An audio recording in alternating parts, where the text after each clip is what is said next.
إن الحمد لله نحمده ونستعينه ونستغفره ونعوذ بالله من شرور أنفسنا ومن سيئات أعمالنا من يهده الله فلا مضل له ومن يضلل فلا هادي له أشهد أن لا إله إلا الله وحده لا شريك له وأشهد أن محمدا عبده ورسوله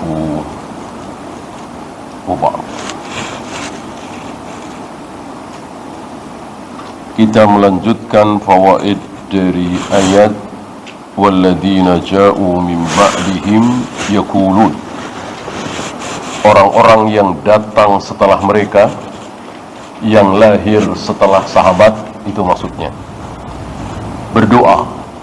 Ini ciri khas para tabi'in, atba'u tabi'in dan seterusnya sampai hari kiamat. Mereka berdoa, Rabbana ighfir lana wa li ikhwanina alladhina sabaquna bil iman. Ya Rabb, ampuni kami dan ampuni saudara-saudara kami yang telah terlebih dahulu beriman. Lebih dahulu salat berjamaah dari kita semua. Yang pertama kali haji, yang pertama kali umrah, yang pertama kali meninggalkan khamar, meninggalkan judi, meninggalkan riba dan seterusnya. Merekalah yang pertama kali. Sampai muncul satu kaidah besar, lau kana khairan lasabaquna ilaihi. Jika sebuah peribadatan itu kok benar, hak, berpahala, pasti sudah dilakukan oleh mereka.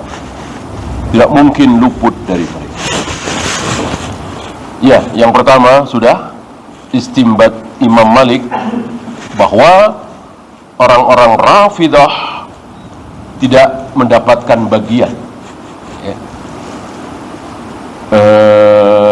dari harta faiz. Kenapa?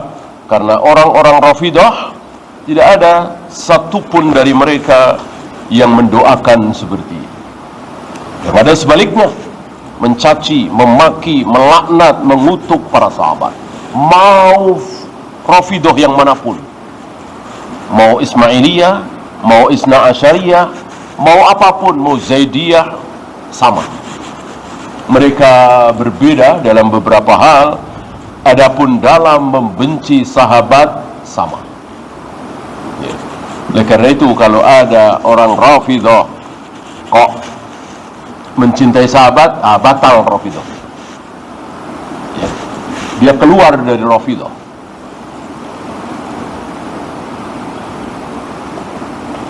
Ya, ini sudah. Yang kedua, anna mustalah tabi'in syar'iyyun. Istilah tabi'in ini syar'i, bahkan disebut langsung oleh Nabi SAW, sama dengan istilah syariat, manhaj, sunnah, bid'ah, salat, saum, zakat, haji. Ini istilah-istilah yang disebut oleh Nabi SAW. Beda dengan tarekat, hakikat, makrifat, sufi. Ini bukan istilah yang disebut oleh Nabi sebagai istilah syar'i Islam, cuman sekedar bahasa Arab. Ya. Makrifat, tarekat, hakikat, sufi, ini bahasa Arab, tapi bukan bahasa syar'i. Ya. Tidak semua bahasa Arab itu bahasa syar'i. Artinya tidak ada istilah syar'inya gitu. Kata-kata dalam bahasa Arab, iya, tapi bukan istilah syar'i.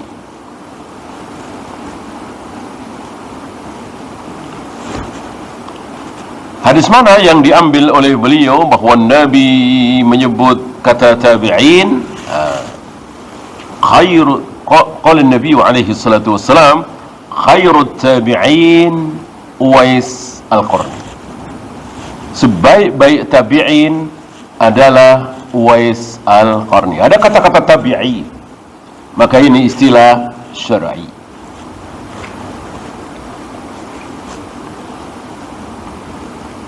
Padahal Uwais sudah lahir ketika Nabi masih hidup, artinya sezaman, tapi tidak disebut sahabat karena belum pernah bertemu dengan Nabi sallallahu alaihi wasallam,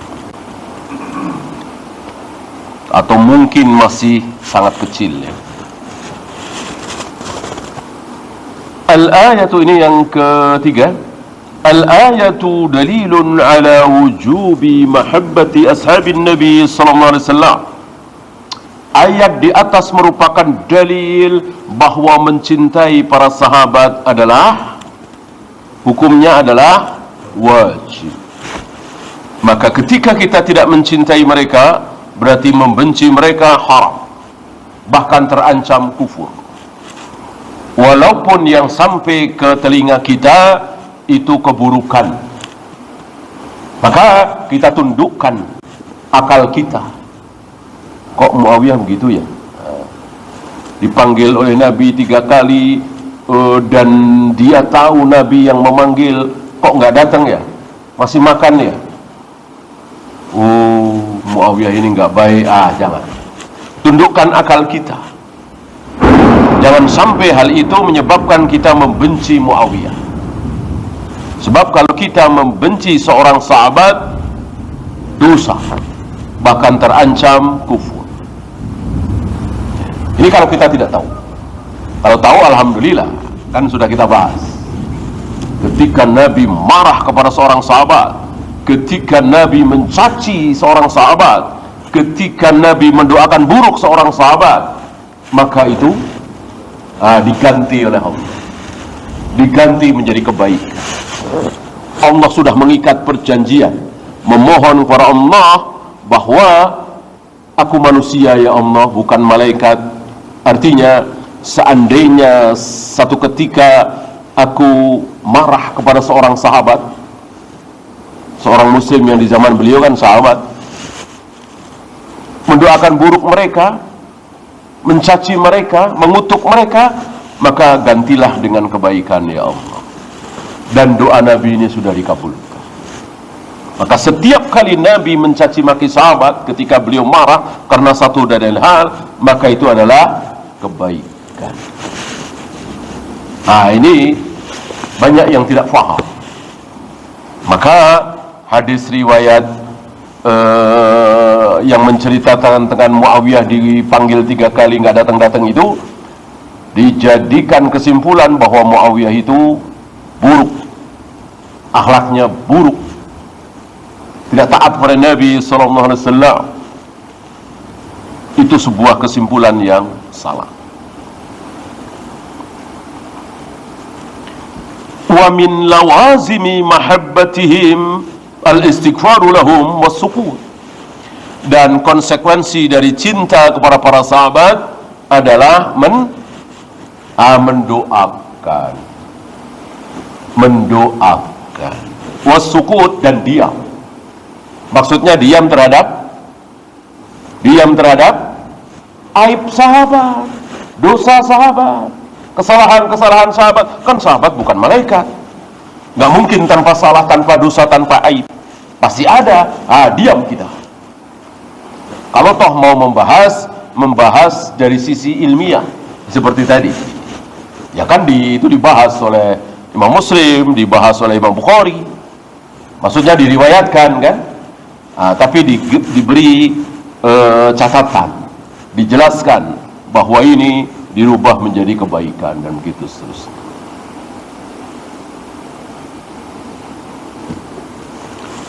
Wabidzalika ta'taliful qulub.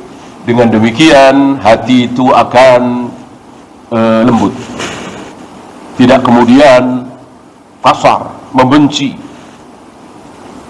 kepada para sahabat yang berbuat buruk itu, ya. Apalagi masa lalunya. Kan kita tahu masa lalu Khalid bin Walid, masa lalu Amr bin As, masa lalu bahkan Umar bin Khattab. Selesai ya. Dengan mereka masuk Islam itu sudah selesai. Seburuk apapun yang dilakukan saat mereka belum masuk Islam, begitu masuk Islam selesai. Jangan dibahas lagi, jangan diutak-atik lagi. Kemudian al-ayatu dalilun ala hujjiyati fahmi salafis salih. Ayat di atas merupakan dalil bahwa pemahaman salafus salih adalah hujjah. Pemahaman yang diamalkan oleh salafus salih, diawali oleh para sahabat, adalah hujjah. Misalnya Nabi mengatakan waqful liha tazis sawarib khaliful yahud khalifun nasara, panjangkan jenggot kalian, rapikan kumis kalian, selisilah Yahudi, Nasrani, Majusi. Bagaimana pemahaman dari waqful liha, panjangkan jenggot kalian? Ada pemahaman dari para sahabat. Setidaknya dinukil dari 3 sahabat besar bahwa 3 sahabat besar ini mencukur, memotong jenggotnya segenggam. Ini pemahaman, ini hujjah. Tidak boleh kita mengatakan kita berpedoman kepada apa kata Allah, apa kata Rasulullah. Rasul nggak pernah mengatakan potonglah setelah segenggam. Tidak boleh. Berarti kita suudon terhadap para sahabat. Berarti para sahabat menyelisihi sunnah Nabi? Tidak mungkin.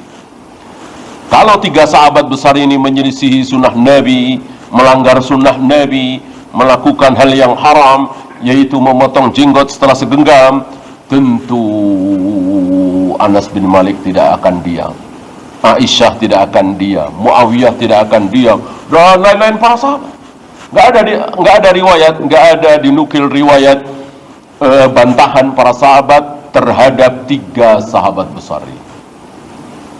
Ini sekedar contoh bahwa pemahaman para sahabat adalah hujjah. Apa yang dilakukan oleh para sahabat adalah hujjah. Apa yang dilakukan oleh Imam Syafi'i hujjah? Tidak. Ya. Imam Syafi'i taruhlah benar kunut subuh, apakah ini hujjah? Tidak. Imam Malik tidak kunut subuh, ini hujjah? Tidak juga. Hujjah adalah para sahabat, praktek Rasul dan para sahabat, itu baru hujjah.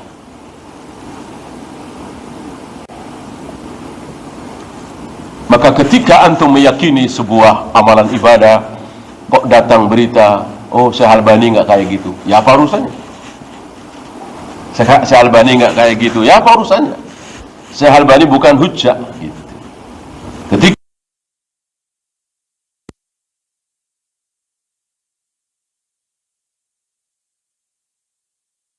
Imam Ar-Ruhaili pendapatnya nggak seperti itu, ya apa urusannya? Ya. Karena itu para imam tidak menjadikan pendapat seorang imam itu sebagai hujjah. Hujjah adalah pengamalan Rasul dan para sahabat. Qala Allah wa qala Rasul ala fahmi sahabat.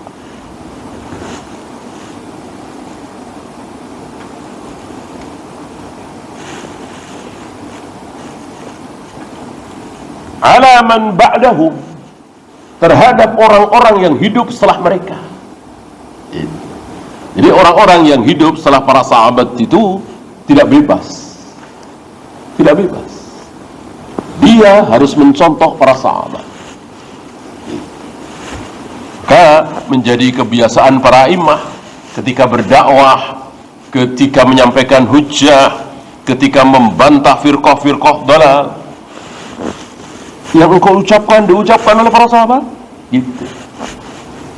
Pertanyaan Imam Ahmad, pertanyaan Imam Syafi'i terhadap Bishr bin Ghiyas Al-Marisi ketika anak muda ini mengucapkan ucapan-ucapan sesat.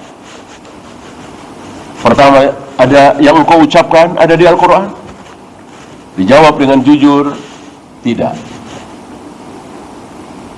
Jujur dia, anak muda yang sesat ini jujur. Nabi bertanya lagi, yang engkau ucapkan itu ada di sunnah? Disabdakan oleh Nabi alaihi salatu wassalam. Dijawab dengan jujur, tidak. Satu lagi, barangkali yang engkau ucapkan ini diucapkan pula oleh para sahabat? Dijawab dengan jujur, tidak. Imam Syafi'i tidak meneruskan. Pertanyaan itu sudah. Di Al-Quran tidak ada, di hadis tidak ada. Bukan ucapan Allah, bukan ucapan Rasulullah. Sementara juga bukan ucapan para sahabat, pemahaman para sahabat. Tinggalkan. Imam Syafi'i tidak takalluf. Tidak perlu Imam Syafi'i bertanya, imam siapa yang engkau ikuti? Gitu ya.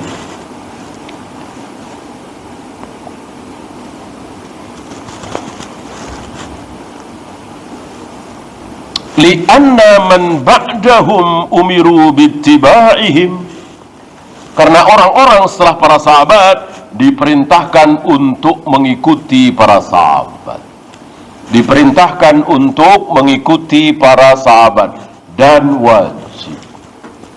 Jika tidak, terancam sesat, terancam keliru.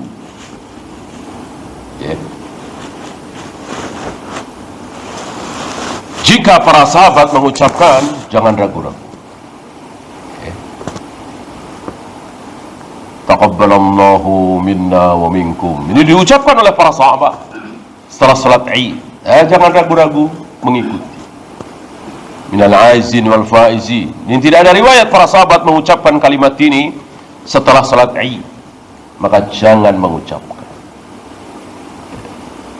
Sadaqallahul Adzim. Setelah selesai membaca Al-Quran, tidak ada riwayat para sahabat membaca ini. Jangan lakukan.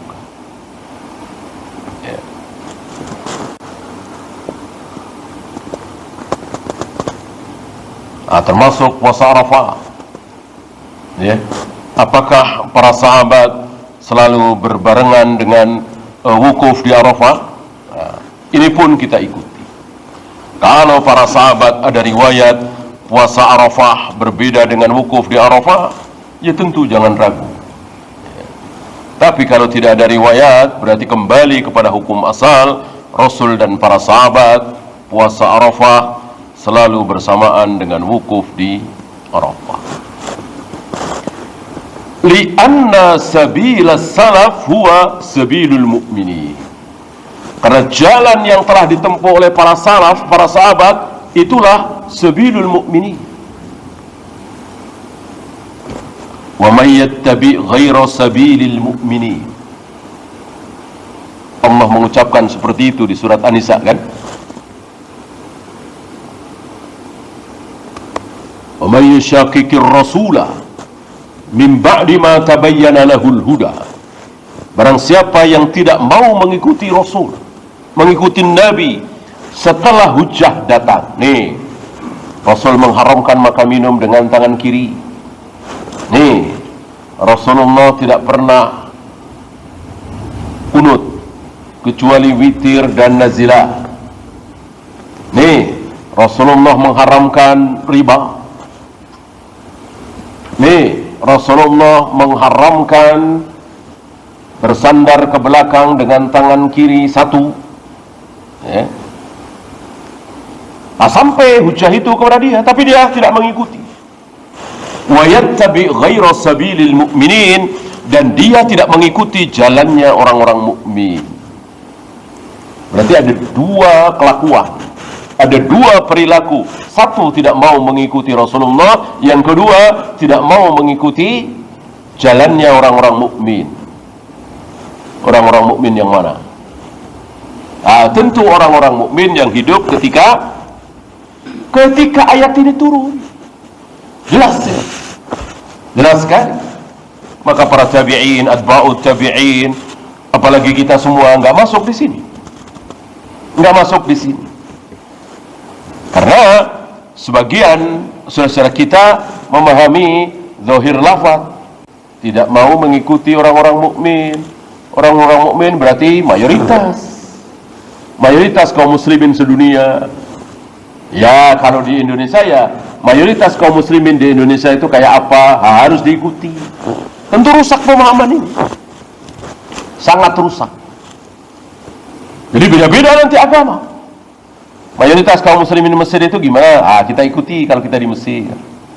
Mayoritas kaum muslimin Saudi kayak apa? Kita ikuti kalau kita warga Saudi. Mayoritas kaum muslimin Iran kita ikuti kalau kita warga Iran. Rusak agama ini. Maka yang benar sekali lagi, sabilil mukminin adalah orang-orang mukmin di sini adalah orang-orang mukmin yang sudah hidup ketika ayat itu turun. Berarti siapa? Siapa lagi kalau bukan sahabat?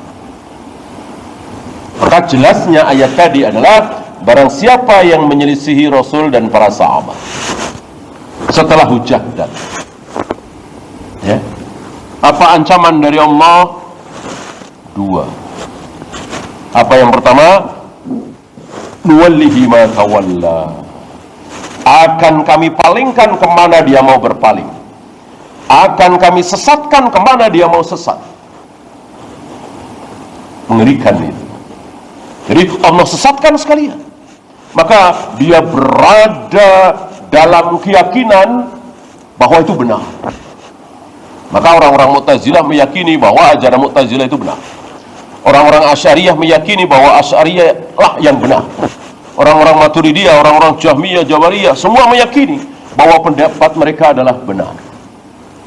Ini termasuk ancaman dari nuwallihi ma tawalla. Kami palingkan kemana dia berpaling.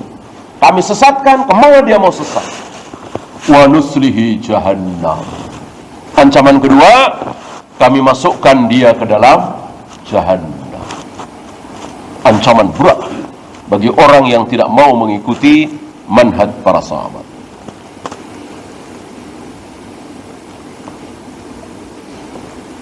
Ya, ayat berikutnya ada beberapa ayat yang beliau bawakan di bab ini sebelum hadis pertama. Surat Muhammad. Qala Allah Ta'ala wastaghfir li dhanbik walil mu'minina wal mu'minat. Mohon ampunlah untuk dosamu. Dosa siapa? Dosa siapa? Li dhanbika. Hitopnya siapa kira-kira? Tentu Rasulullah SAW. Jadi Allah mengatakan di sini, wahai Muhammad, beristighfarlah, mohon ampunlah untuk dosa-dosamu, walil mu'minina wal mu'minat, dan mohon ampunlah untuk orang-orang mukmin laki dan perempuan. Nabi diperintahkan oleh Allah untuk memohonkan ampun bukan hanya untuk diri pribadi beliau, tapi juga untuk orang-orang mukmin, umat beliau, kaum muslimin, laki dan perempuan. Nah, ini syahidnya kan? Ini kan kita sedang membahas bab keutamaan doa untuk orang lain. Bidzohril ghaib. Secara ghaib, tidak di depan orangnya.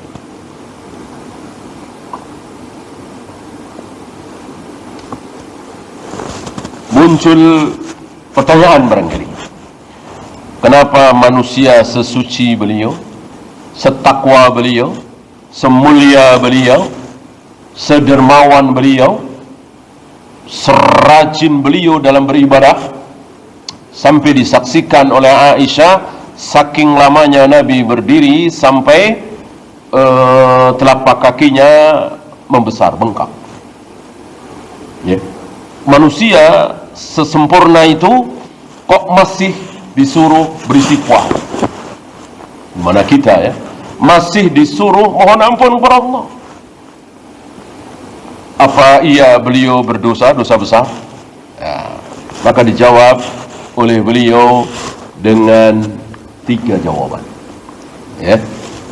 Saya bacakan istighfaru Rasulullah sallallahu alaihi wasallam li dzambihi yahtamilu thalatha ma'an. Permohonan Nabi, istighfar Nabi terhadap dosa-dosa beliau ada 3 makna. Yang pertama, istighfaruhu min adami ta'diyati haqqillah kama yuridullah. Beliau memohon ampun kepada Allah saat beliau menunaikan hak Allah, salat misalnya, puasa misalnya, zakat, haji misalnya, mungkin tidak sesuai dengan apa yang dikehendaki oleh Allah. Ya Allah menghendaki rukuk itu sempurna seperti ini, sujud sempurna seperti ini, baca Al-Quran, baca Al-Fatihah sempurna seperti ini. Mungkinkah kurang? Ya mungkin. Mungkin. Kan Allah itu maha besar. Allah itu punya aturan. Allah tahu salat yang terbaik itu seperti ini, seperti ini, seperti ini. Ini kurang. Ya. Kurang lama misalnya, kurang panjang misalnya, kurang khusyuk misalnya, kurang tentu sebagai manusia bukan malaikat, terjadi pada diri Nabi sallallahu alaihi wasallam. Kalau malaikat kan nggak punya rasa lapar, nggak punya rasa haus, tidak punya nafsu birahi terhadap lawan jenis misalnya. Tidak ada hawa nafsu, ya. Beliau kan masih punya. Tentu ketika beliau sangat lapar, sangat haus, sangat emosi, tersinggung misalnya, berbeda keadaan beliau dengan saat beliau tidak lapar, tidak haus. Ketika baca Al-Quran, ketika sholat, ketika tawaf, ketika sa'i. Begitu kira-kira. Ya. Jadi tetap beliau disuruh oleh Allah mohon ampun. Ya. Wa huwa min babi adamil iqtirar bil amal. Ini menunjukkan bahwa beliau tidak tertipu dengan amal ibadah beliau sendiri. Dan memang tidak boleh kita semua tertipu dengan amal ibadah kita sendiri. Merasa soleh, merasa baik, merasa dermawan, merasa berilmu, merasa suci, ini semua salah. Ini semua keliru. Sebaliknya, melihat orang lain itu kotor, jelek, ahli maksiat, buruk. Ketika kita melihat seorang pencuri misalnya, pelacur misalnya, koruptor misalnya, itu kita rendahkan mereka, kita sucikan diri kita. Ini berbahaya. Maka ada obat di sini. Syekh Utsaimin menasihati kita, ketika kita melihat saudara kita mencuri misalnya, berzina misalnya, minum khamar misalnya, tidak sholat misalnya, ada dua pandangan, ada dua kacamata, ada dua cara pandang kita. Yang pertama, jelas bahwa itu maksiat. Ketika saudara kita berzina, minum khamar, itulah dosa. Pandangan kedua, dia berzina, dia minum khamar, dia berjudi, dia membunuh, itu sudah ditulis oleh Allah, sudah dikehendaki oleh Allah, sudah ditakdirkan oleh Allah. Dengan demikian, apakah kita akan merendahkan mereka? Tidak. Orang sudah ditulis oleh Allah, takdirkan oleh Allah, nggak mungkin dia batal mencuri, batal berzina. Sudah ditulis oleh Allah, dikehendaki oleh Allah, ditakdirkan oleh Allah. Dengan demikian, yang ada kita akan bersyukur. Alhamdulillah, bukan saya yang ditakdirkan oleh Allah berbuat seperti itu. Alhamdulillah, dia bukan saya. Bersyukur, bukan merendahkan dia. Di mana kita rendahkan orang dia melakukan maksiat-maksiat seperti itu, sudah kehendak Allah, kehendak kauniyah ya, bukan kehendak syariah.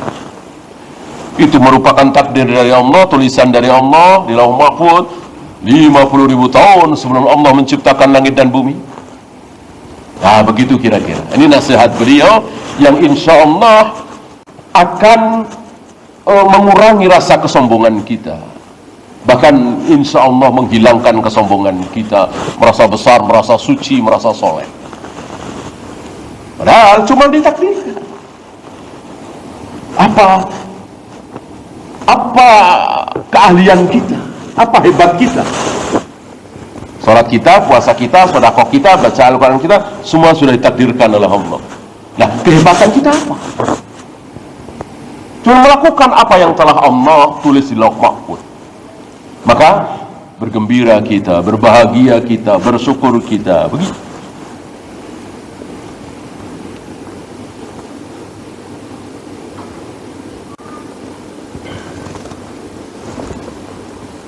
Nah, itu yang pertama ya.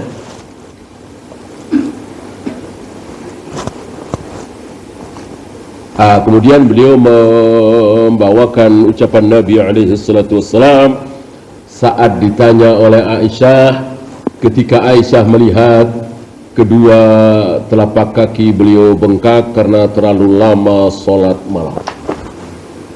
Padahal dosa-dosamu ya Rasul telah diampuni oleh Allah. Ghafarallahu laka ma taqaddama min dhanbika wa ma ta'akhkhar. Dosa-dosamu yang telah engkau lakukan, yang belum engkau lakukan ya Rasul, sudah dijamin ampun. Kenapa engkau melakukan seperti ini, ibadah seperti ini? Ini jawab beliau, afala akunu abdan syakura. Apakah aku tidak suka kalau aku menjadi hamba yang bersyukur? Ya. Di beliau menyembah Allah, beribadah kepada Allah dalam rangka bersyukur. Yang kedua,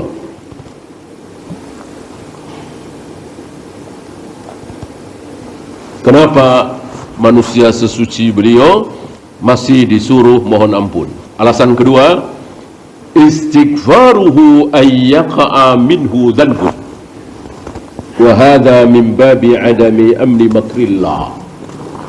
Mohon ampun kepada Allah supaya tidak melakukan dosa, supaya tidak melakukan dosa. Dan ini merupakan pelajaran agar kita tidak pernah merasa aman dari makar Allah, takdir Allah. Kita tidak boleh merasa aman. Nabi tidak merasa aman. Ya, Nabi Ibrahim gak tanggung-tanggung. Doa Nabi Ibrahim gak tanggung-tanggung. Tidak merasa aman terjatuh ke dalam syirik. Wajnubni wa baniya an na'budal asnam. Jauhkan aku dan keturunanku ya Allah dari menyembah berhala. Beliau bukan basa-basi berdoa seperti ini. Artinya beliau betul-betul memohon kepada Allah, jangan sampai aku dan keturunanku ya Allah menyembah berhala. Sekelas Nabi Ibrahim, sesoleh Nabi Ibrahim. Hadis Khalilullah, Khalilur Rahman, Abul Anbiya, masih tidak merasa aman. Mungkin saja aku terjatuh ke dalam syirik, menyembah berhala. Mungkin kita lupa ya.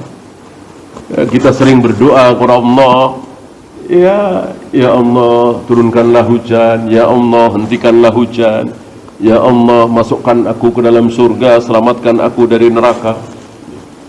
Mungkin kita tidak pernah berdoa, ya Allah jangan sampai aku menyembah berhala, seolah merasa aman. Lihat, Nabi Ibrahim tidak merasa aman. Termasuk Nabi kita Muhammad SAW tidak merasa aman. Maka beliau memohon ampun kepada Allah. Yang ketiga, as-salis, istighfaruhu ayyasimahu Allahu minadz-dzunub. Mohon ampun kepada Allah agar dilindungi oleh Allah dari dosa-dosa. Kalau Allah tidak lindungi, pasti beliau berbuat dosa. Ya. Beliau selamat dari dosa dan kesalahan, dilindungi oleh Allah.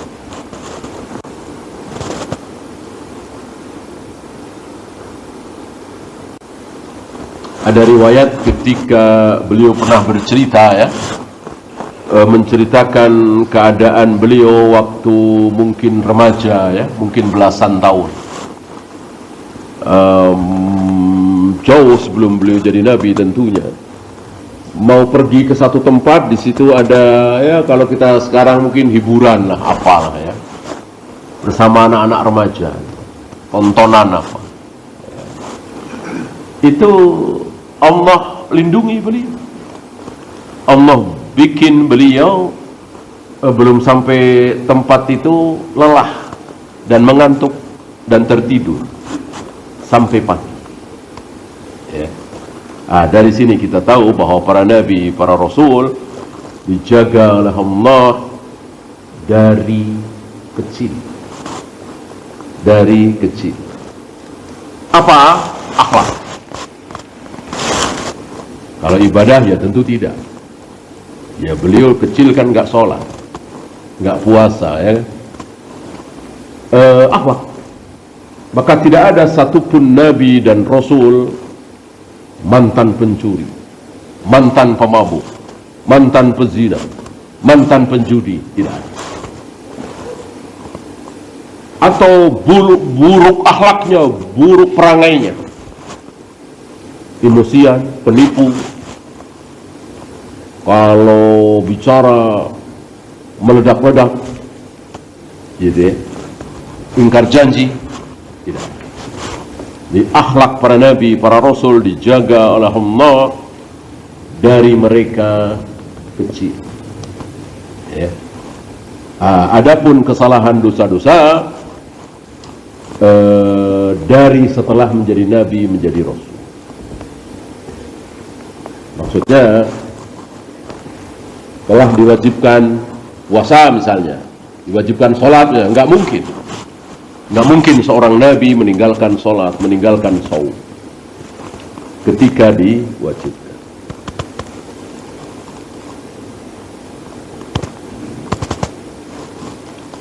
Thumma umira Rasulullah sallallahu alaihi wasallam bil istighfar lil mu'minin wal mu'minat. Kemudian Rasulullah alaihi salatu wasallam diperintahkan oleh Allah untuk beristighfar, memohonkan ampun untuk kaum muslimin, laki dan perempuan. Di sini beliau membawakan riwayat Imam Muslim, Abdullah bin Sarjas ya.